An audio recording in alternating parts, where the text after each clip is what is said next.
1952 সালের 21শে ফেব্রুয়ারি মাতৃভাষা বাংলার অধিকার প্রতিষ্ঠায় বুকের তাজা রক্ত ঢেলে দিয়েছিলেন সালাম, বরকত, রফিক, জব্বার সহ নাম জানা অজানা আরো অনেক বীর সন্তান। সেই আত্মত্যাগের স্মরণে গড়ে ওঠে শহীদ মিনার, যেখানে শ্রদ্ধা জানায় বাঙালি জাতি।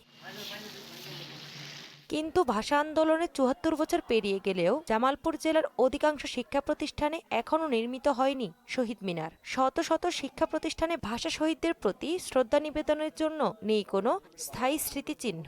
যে স্কুলে সবসময় কলা গাছ এবং বাঁশ দিয়ে শহীদ মিনার তৈরি করা হয়, এটি দ্বারা আমরা 21শে ফেব্রুয়ারি পালন করে আসছি। আমাদের প্রায় ৩-৪ কিলোমিটার হেঁটে শহীদ মিনারে গিয়ে কেন্দ্রীয় শহীদ মিনারে গিয়ে আমাদের ফুল অর্পণ করতে হয়। সরকারের কাছে আমার একটাই আবেদন, সেটা হচ্ছে আমাদের স্কুলে খুব তাড়াতাড়ি এবং শীঘ্র একটা শহীদ মিনার তৈরি করে দেওয়া। অর্থ বরাদ্দের অভাব সহ প্রশাসনিক নানা জটিলতার কারণে দীর্ঘদিনেও এসব শিক্ষা প্রতিষ্ঠানে শহীদ মিনার নির্মাণ সম্ভব হয়নি। তো আমরা এই জাতীয় দিবসটা পালন করার জন্য আমরা অনেক দূর পর্যন্ত আমাদের যেতে হয়। এই ছাত্রছাত্রী নিয়ে এত দূরে যেতে আমরা অনেক সাফারিং হয়ে সেখানে অনেক কিছু প্রবলেম আমাদের ফেস করতে হয়। অধিকাংশ স্কুলগুলোতেই তো শহীদ মিনার আছে, কিন্তু আমরা এ পর্যন্ত আবেদন করার পরেও কোনো বাজেট আমরা পাইনি, শহীদ মিনার পাইনি। জামালপুর জেলা ৩৬৭টি শিক্ষা প্রতিষ্ঠানের মধ্যে কতগুলোতে শহীদ মিনার নেই সেই বিষয়েও সুনির্দিষ্ট কোনো তথ্য নেই জেলা শিক্ষা কার্যালয়ে। সরকারিভাবে একটা প্রজ্ঞাপন জারি করা হয়,